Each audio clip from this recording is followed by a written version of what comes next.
Assalamualaikum warahmatullahi wabarakatuh, sahabat Waalaikumsalam Bintang, warahmatullahi. sahabat Mega Buana, Galuh Cibatu. Kita sekarang lagi berada di Jambansari, di makam siapa, Kang?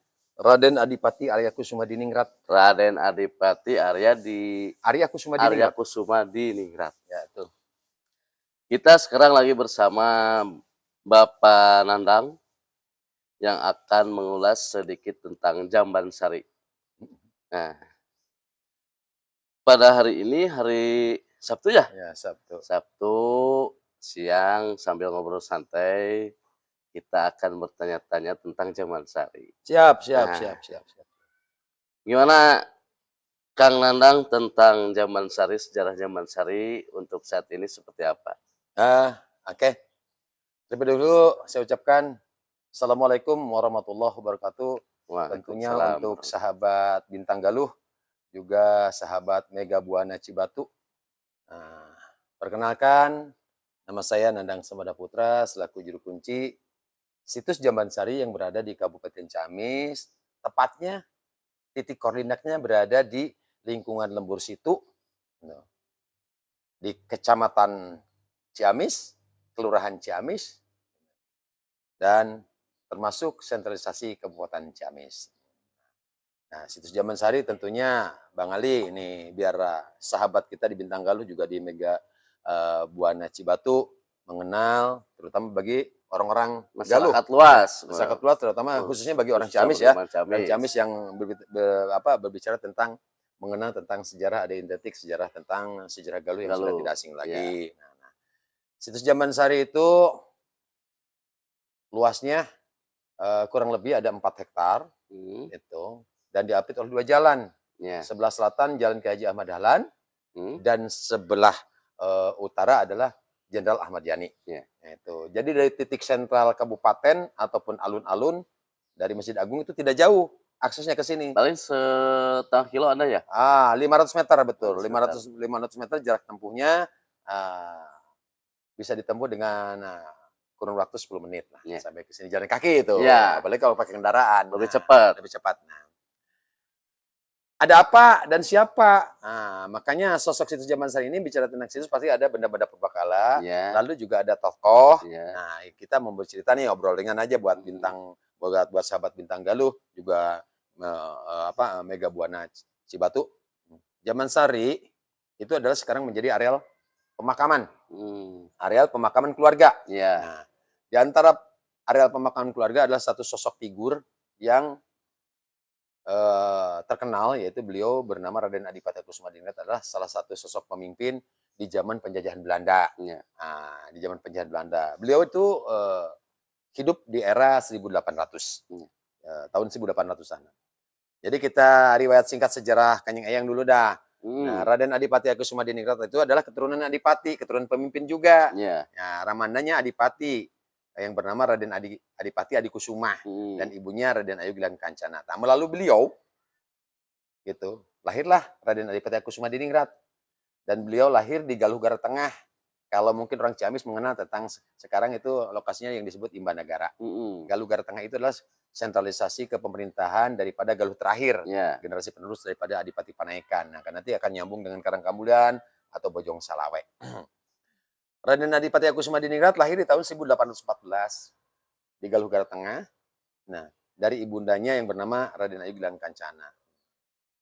Kepemerintahan kita dulu di zaman penjajahan Belanda itu masih teritorial kepemerintahannya dengan bentuk kadipaten, Bang Ali. Nah, kadipaten makanya ada sosok pemimpin namanya Adipati. Nah, kalau sekarang kan kabupaten adalah bupati. Nah, nggak jauh beda sih. Hanya berbeda di Adipati ini ada keistimewaan karena Adipati tidak bisa orang lain. Adipati ini harus regenerasi, dinasti dan pasti turun-temurun, gitu. Nah, yang paling menonjol tentang era Kusumadiningrat itu tentang perjuangannya di era atau di zaman kepemimpinannya, gitu. Itu banyak sekali. Sudah tidak tabu lagi, banyak sekali karya-karya yang ditinggalkan beliau untuk membangun kepemerintahannya. Dulu namanya Kepemerintahan Kabupaten Galuh atau Kadipaten Galuh. Nah, jadi di dalam penjajahan Belanda sendiri Raden Adipati Kusumadiningrat memberikan kenyamanan buat masyarakatnya, tidak merasa dijajah. Iya. Dijajah. Berarti kan otomatis kalau begitu kan pamornya hebat. Mm-mm. Ya, seorang pemimpin yang memang piawai mobilisasi terhadap artinya penjajah yang berkuasa. Iya. Kemarin. Karena kita memang ngerasa pribumi yang merasa dijajah, bagaimana kita punya itikad atau punya tekad untuk memerdekakan kembali negeri ini daripada cengkeraman kaum penjajah. Iya. Nah, di antara ini bukan menyombongkan, di antara Iya. sejarah itu Raden Adipati Kusumadiningrat itu jadi sekumpulan para adipati-adipati seluruh Nusantara yang berani dibanding dengan adipati yang lain, yang berani bisa mengusir Belanda. Mengusir Belanda dari jabatannya ketika dia artinya apa di wilayahnya mengganggu masyarakatnya. Beliau berani mengusir. Salah satu adipati yang berani mengusir pejabat Belanda. Ada pejabat Belanda yang memang orang Belandanya, ada juga pejabat Belanda hitamnya, ya, orang kita yang memang berpro ke Belanda. Yeah. Dia berani mengusir itu, dikeluarkan daripada teritorial wilayah kepemerintahannya beliau. Nah, jadi biografi perjalanan Raden Adipati Kusumadiningrat itu dari mulai dia mendampingi ayahandanya usia kurang lebih sekitar usia 14 tahun ya, beliau sudah bisa membantu ayahandanya, dan dipercaya dengan kepiawaian dia atau Allah berikan kemuliaan dengan kepintaran beliau, maka jabatan sekda dijabat. Sekda itu sekretaris sebenarnya, sekretaris. Nah, beliau menjabat sekretaris ayahandanya gitu. Itu. Dan juga setelah perjalanan karirnya cemerlang itu di usia matang, di usia kurang lebih mungkin 17 tahun itu dia diangkat menjadi Letnan Jenderal II, pemimpin Panglima Pasukan Galuh di zaman era kepemimpinan ayahandanya. Gitu. Nah, terus meningkat itu karir di dalam kecemerlangan karirnya beliau sebagai sosok pemimpin, dan sudah dilihat dia punya sosok pemimpin oleh ayahandanya, sudah dilihat bahwa dia mempunyai karakter sebagai pemimpin yang handal, yang kuat. Nah, udah ketahuan gitu. Dari kecil aja sudah ketahuan. Maka di tahun 1839 beliau diangkat menjadi adipati ataupun pemimpin menggantikan ayahandanya Raden Adipati Adikusuma. Nah, beliau lahir di 1814, diangkat menjadi adipati di 1839, dan beliau wafat di tahun 1886. Kalau 86 dikurangi 39 berarti 47 tahun, Bang Ali. Dalam kurun waktu panjang 47 tahun beliau memimpin Kabupaten Galuh atau Kadipaten Galuh ini dengan cemerlang. Artinya banyak karya-karya beliau, termasuk beliau itu adalah seorang pemimpin yang multi talent. Sebagai instruktur dari seluruh instruktur untuk memajukan kepemerintahannya sendiri. Nah, yang salah satu bahwa beliau ini adalah alim ulama yang bersembunyi di balik jabatan adipati. Nah, inilah di belakang kita nih makomnya nih, Raden Adipati Kusumadiningrat. Ini adalah bangunan makam, dan kita berada di wilayah pemakaman keluarga Raden Adipati Kusumadiningrat yang dinamakan Situs Jamansari. Kenapa saya bilangin alim ulama yang bersembunyi dalam topeng jabatan? Gitu. Beliau tidak memperlihatkan sisi penampilan sebagai alim ulama jumhur atau kiai yang besar. Nah, Raden Adipati Kusumadiningrat dididik oleh guru besarnya itu Raden Natarja, dan sekaligus guru besarnya ramandanya juga gitu ya. Dan dia itu menjadi keluarga Raden Natarja itu yang punya nama panggilan itu Raden Bagus Satariyah, karena dia adalah Bagus Satariyah. Karena dia ahli agama dalam Thariqatul Berarti Satariyah. itu makamnya yang ada di Gunung Galuh. Ya. Persis belakang Akau Motor. Nah, itu betul di situ. Itu kelompok atau pemakaman, artinya ayahanda dan ibundanya beserta keluarga besarnya Kanjeng Eyang Prabu Adipati Kusumadiningrat di sana di Gunung Galuh. Pernah ke sana? Pernah. Nah, di sana nanti akan ketemu namanya Raden Nataraja ataupun Raden Bagus Satariyah. Itulah guru spiritual keagamanya. Dan beliau diutus dari Cirebon. Jadi nggak asing kalau berbicara tentang Thariqah Satariyah. Thariqah Satariyah, Thariqah Qadariyah itu akan bersandingan. Nah, itu bicara tentang syiar dakwah perjalanan sang wali Allah dari Cirebon. Tentunya leluhurnya itu yang bernama Syarif Hidayatullah. Di antara 9 wali itu. Dan ada sejarah darah campuran antara Jazirah Arabiah dengan Pituin, artinya keturunan Prabu Siliwangi di Pajajaran. Maka di sana muncul ada anaknya yang bernama Rara Santang itu bergelar Syarifah Mudaim karena melahirkan adanya cucu-cucu atau regenerasi keturunan baginda Rasulullah dari Sultan Abdullah Hud Mesir. Nah, barusan udah mengulas sedikit tentang Jamal Sari. Kan di sini banyak makam-makam nih. Iya, iya. Boleh diterangkan atau boleh kita jalan sedikit ke sana? Boleh nggak? Mungkin nanti kita terangkan dulu di sini, Oh, kan iya. kita bisa shoot. Nah, Iya. sebetulnya yang paling utama adalah bagi warga Ciamis tentunya, warga Galuh, mengenal tentang sosok figur di mana sampai ke perpisahan Ya, terakhirnya. soalnya gini, yang identik dengan nama Jamal Sari itu hanya Aing ini aja. gitu. Padahal kan di sini makam banyak gitu kan. Banyak, betul. Nanti Kan kita harus tahu nih ada apa aja boleh nih, nanti ada siapa aja nih kita di bisa sini, sambil gitu. berjalan. Dan di belakang kita, di depan kita ini, itu ada makam 4 makam nih. Nah, itulah Permaisuri Kanjeng Eyang. Oh. Jadi istri-istrinya beliau. Ya, Istrinya ada beliau 4 berarti ya? 4. Iya. 4 yang ada di sini. Sebetulnya Kanjeng Eyang kan punya 8. Nah, istrinya tuh di luar 4. Iya. Kenapa yang di sini ada 4? Ya, kenapa nanti kata persahabat berarti, katanya banyak amat, 8 gitu, 4. Beliau menikahi istri-istri yang berjuang untuk punya giroh dan siroh membantu perjuangan untuk memerdekakan negeri ini. Jadi Kanjeng Eyang bukan dengan keilmuannya ya, bukan artinya mengumbar syahwat, tidak. Setiap isinya itu adalah putra Demang dan Adipati. Dan beliau membantu untuk memerdekakan negeri ini. Jadi ketika dilihat karakteristik Kanjeng Eyang itu seorang pemimpin yang tangguh, maka istri-istrinya membantu ikut andil itu. menyupport bagaimana ada dari mertuanya menyupport dengan harta bendanya, dengan pasukannya. Nah, untuk melawan artinya tirani daripada penjajahan kaum bule yaitu Belanda. Salah satunya ada yang beliau mualafkan itu. Jadi di antara istrinya itu ada satu keturunan Chinese. Nah, kalau di Cina ini kan minoritas ya. Di Indonesia ini Chinese itu minoritas. Memang dari dulu. Tapi ada Chinese yang juga ikut berjuang dalam artinya mengandalkan baru tahu saya nih. Mengandalkan diri dalam untuk perjuangan kemerdekaan. Nah, nanti kita shoot di sana, boleh dipoto, boleh di video juga, insya Allah. Karena lambangnya keberanian artinya Kanjeng Eyang hingga memperistri seorang etnis Cina itu dulu ada terkenal di tahun 1700 sampai 1800 itu ada orang kaya ahli bisnis namanya keluarga Babah Empang ataupun yang bernama Babah Tehek. Jadi marganya Tehek. Nah ini isinya Kanjeng Eyang juga namanya Tepitnio dari marga Teh. Nah, Tepitnio dan setelah dimualafkan Eyang memberikan nama adalah Raden Ayu Juitaningrat. Nah, Raden Ayu Juitaningrat. Inilah, alhamdulillah, setelah dimualafkan ini, beliau artinya membantu perjuangan Kanjeng Eyang. Kanjeng Eyang Adipati Alkusumandiningrat. Nah, dan banyak keturunan ras Cinanya itu juga masuk menjadi Muslim. Oh, gitu. Salah satunya nanti kalau kita jalan-jalan ada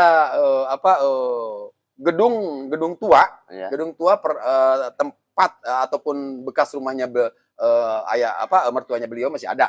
Masih ada sampai sekarang, insya Allah. Waalaikumsalam warahmatullahi wabarakatuh. Kebetulan nih ada tamu. Mangga. Sok. Nah, jadi sahabat Bintang Galuh ataupun Mega Buana Cibatu. Nah, saya selaku juru kunci, nanti kita bisa sambung lagi. Kebetulan ada tamu yang mau ziarah. Nah, tapi tidak mengurangi kehormatan. Nanti kita shoot seluruh area sini ya sama Bang Ali.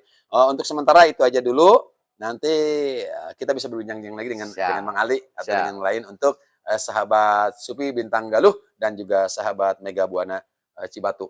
Insya Allah, bagaimana kita menghormati tentang jejak leluhur, karena kata ada satu pepatah, di Galunggung itu ada bahasa Sangsakerta dari Watang Ageng, maka termaktub dan tertulis di dalam naskah Sangsakerta, artinya Wangsakerta, dan juga naskah Galunggung, maka yang berbunyi hananguni hanamangke tan hananguni tan hanamangke hana catang tahanan tunggak hana watang tahanan tunggak. Itu artinya berbicara jangan lupa adanya sekarang, adanya dulu, adanya kita, adanya ibu bapak kita, maka sejarah kita mengukir di akhir tentunya ada awal. Jadi jangan lupa bahwa sejarah di dunia ini ada awal. Ketika dunia terbentuk adalah ada yang punya, yaitu Allah SWT. Tidak akan ada bentuk kalau tidak ada yang mencipta. Seperti perjalanan kita. Ya. Ya. Oke deh, sahabat Bintang Galuh, juga sahabat Mega Buana Cibatu. Untuk sementara kita rehat dulu. Assalamualaikum. Assalamualaikum warahmatullahi wabarakatuh, Waalaikumsalam. sahabat Bintang, sahabat media Buana Cibatu. Kita sekarang lagi ada di makam para istri-istri Kanjeng Raja bersama Pak Kuncen. Bisa diterangkan Pak Kuncen, makam siapa ini? Siap. Baik, terima kasih. Assalamualaikum warahmatullahi wabarakatuh. Buat sahabat media Buana. Media Buana. Dimanapun berada. Nah, kita Bintang Galuh. Bintang Galuh juga, jangan lupa. Bagi sahabat-sahabat subscriber di Bintang Galuh dan media Cipta Buana. Nah, inilah makam salah satu permaisuri Raden Adipati Kusuma-Diningrat. Ini adalah ada historik yang begitu artinya termasuk hebat ya. Ada unik gitu. Iya. Kenapa? Beliau adalah salah satu keturunan Chinese yang bernama Tevitnio. Yang tadi di awal saya bicarakan bahwa ada satu saudagar kaya yang bernama Babah Tehek yang punya putri. Inilah putrinya ini paling tercantik. Putrinya paling cantik. Dan ketika mendapatkan beliau itu dengan melalui sembara. Oh gitu. Sembara dulunya. Unik lah. Iya. Sembara. Alhamdulillah beliau wafat di tahun 1907. Nah, ini. Namanya siapa tadi? Jadi nama awal Nama asli. Tevitnio. THE Fitnio. Iya. Nah, diganti dengan nama kita Raden Ayu Juwitaningrat. Oh, iya. Nah, ini beliau yang membantu perjuangan Kanjeng Eyang. Dan Lanjut. ini juga istrinya, inilah salah satu istri pertamanya nih. Namanya Nyimas Ayu Pamunah. Nah, ini boleh di-shoot Nyimas Ayu Pamunah yang paling tertua. Yang paling tua. Yang pertama. Tapi pertama paling tua. Ya, yang paling pertama ini istri yang pertamanya. Tapi di urutan nomor 2 di sini di kuburannya. Dan ini juga adalah salah satu permaisuri juga Ibu Sursasih ya. Ibu Sursasih gitu. Nomor berapa? Ini kalau nggak salah urutan di nomor 2 ya kalau nggak salah. Nomor 2. Karena itu nomor 3 yang Chinese ini. Nah ini salah satu lagi juga ini permaisurinya yang bernama Nyimas Ayu Panimba atau bergelar Hajah Siti Sopiah. Nah ini beliau keturunan dari Sadewata. Sadewata itu wilayah utara Kabupaten Ciamis. Lumbung kalau nggak salah. Betul. Ini dan ada keturunannya itu namanya Pak Rustam, kepala Bank BRI Unit. Gitu. Ada salah satunya. Ciamis. Nah, baik. Nah, inilah yang paling diutamakan tua itu ini.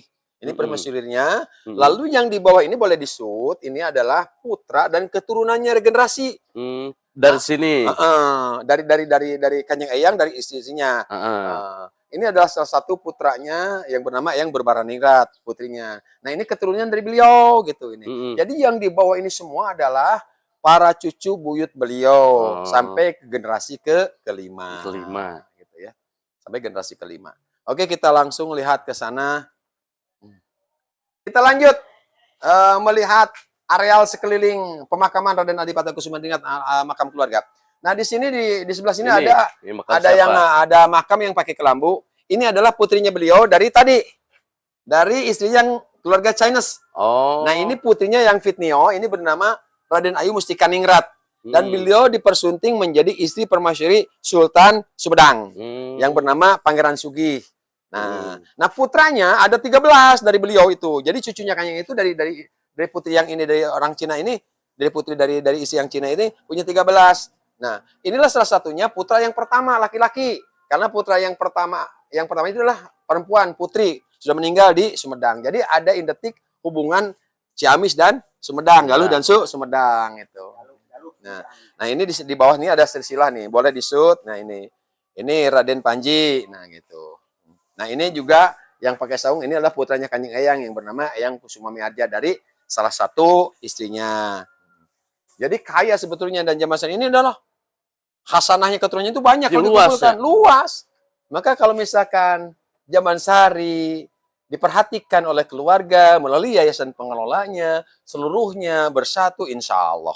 Saya yakin tempat ini akan menjadi best of the best. Iya. Yakin dengan satu kesatuan dari keluarga besar, gitu. Iya. Keluarga besar. Dan alhamdulillah, saya lihat keluarga-keluarga besarnya Allah titipkan agnianya. Jadi saya berharap sih suatu saat lebih fokus memperhatikan tempat leluhurnya di sini. Nah, Terus untuk yang merawatnya. di sana? Oke. Nah, ini juga ada generasi keturunannya. Itu sama itu putranya Eyang Mustika Ningrat juga, ini Raden Sumitra. Nah, kenapa berada di sini tidak mau di Sumedang? Ya itulah mereka pengen dekat dengan ibu. Dan ini namanya Eyang Sumitra, putra dari Eyang Mustika Ningrat. Nah, ada salah satu sini Ini? bangunan yang unik ini identik dengan bangunan Cirebon. Maka warnanya merah tidak bisa dirubah. Di salah satu artinya bangunan ini ada ciri ya ataupun ada tanda dengan bentuk kembang Wijaya Kusuma.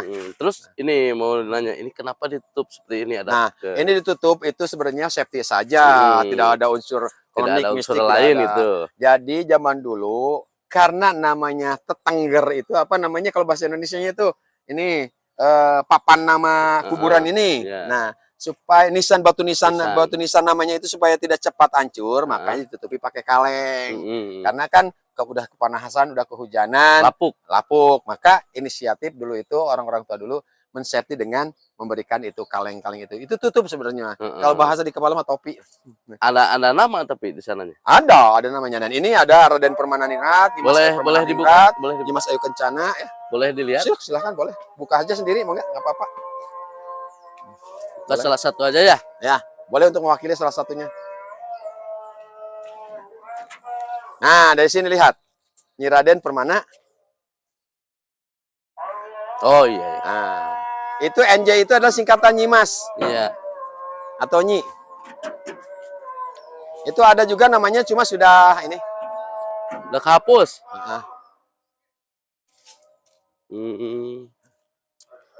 Ya, terima kasih Pak Kuncen atas keterangan. Belum. Ada salah satu situs sejarah yang mana? Situs ini berbicara tentang benda-benda purbakala. Ada bendanya. Ayo. Boleh dilihat. Lihat. Dan sebagian sudah di museum dan dulu di sini disimpan.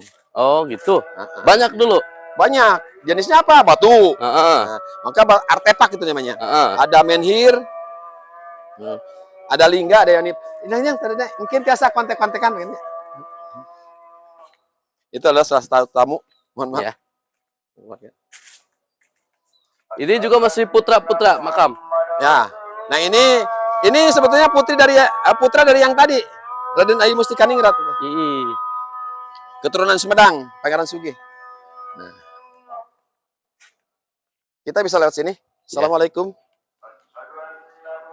Nah, di Jambansari ada satu lahan namanya hutan kecil ini. Hutan kecil ini bentuknya dipagar segi 8 oleh batu. Nah, itu sama seperti bangunan Kanjeng Eyang. Bentuknya adalah segi 8. Itu yang utama. Itu ada filosofi. Dan di dalam ini dulu Kanjeng Eyang ketika siar agama dalam Islam, dari masyarakat ada yang bawa batu, ada yang bawa senjata, pusaka. Akhirnya Kanjeng Eyang membawanya itu dan disimpanlah di sini, di hutan ini. Dan salah satu di sini itu ada batu sembahyang yang berbentuk lingga dan menhir. Boleh di-shoot ke dalam, dan di dalam ini juga sekarang dijadikan tempat berholwat ataupun untuk itikaf bagi kita, bagi para tamu yang memang mau bermunajat kepada Allah dan identik dengan artinya apa, menyepikan diri. Itu batunya udah ada berapa batu ini? Ribuan tahun, bahkan kata orang arkeologi bisa usianya jutaan tahun diperkirakan. Diperkirakan begitu ya. Nah, sebagian banyak di sana di museum. Dikemuseumkan. Inilah sisa-sisanya yang tidak bisa diangkut. Nah. Boleh ke sana? Lihat, di-shoot sedikit. Boleh. Ke museum? Museumnya kan berbeda. Enggak yang di sini kosong. Di sini udah kosong, bukan museum. Kan museumnya sudah menjadi keraton Slagang kan. Iya. Jadi para sahabat Bintang Galuh juga media Cibatu, artinya nanti mungkin Bang Ali bisa lihat pergi ke sana dan di syuting nanti ke pengurus museum. Nah, di sana juga ada batu lumpang, itu boleh di-shoot. Di pojok sana ada batu lumpang. Di mana? Di pojok.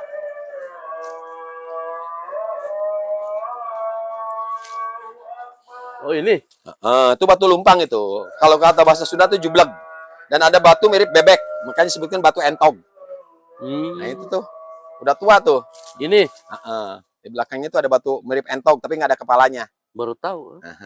Nah itulah yang dinamakan adalah benda-benda situs sejarah purbakalanya. Belum lagi yang berbentuk pusaka pekakas. Itu aja mungkin Bang Ali ya bagi sahabat Bintang Galuh ataupun media Cita Buana. Semoga obrolan ringan ini, investigasi tentang tempat leluhur yang berada di Jamban Sari menjadi bahan edukasi bagi dan kepahaman bagi masyarakat ketika bisa berkunjung ke sini adalah mengenal tentang sejarah leluhurnya. Barang siapa yang menghormat leluhurnya, maka Sang Pencipta Alam akan memberikan rahmatnya. Itu aja. Oke, demikian sahabat Bintang Galuh, Bang Ali. Siap. Terima kasih atas nama Juru Kunci. Terima kasih buat Bang Ali. Terima kasih atas keterangan semuanya. Siap. Assalamualaikum warahmatullahi wabarakatuh. Assalamualaikum semuanya. Sudah sampai di sini dulu. Keliling-keliling area pemakaman Jamban Sari, situs Jamban Sari. Barusan Pak Kuncen sudah menerangkan semuanya. Mudah-mudahan semua masyarakat Tatar Galuh Ciamis bisa memberikan dorongan untuk supaya lebih baik untuk Kabupaten Ciamis, untuk para pelajar mahasiswa supaya bisa mengedukasi barusan ya Pak Kuncen. Terima kasih. Assalamualaikum warahmatullahi wabarakatuh.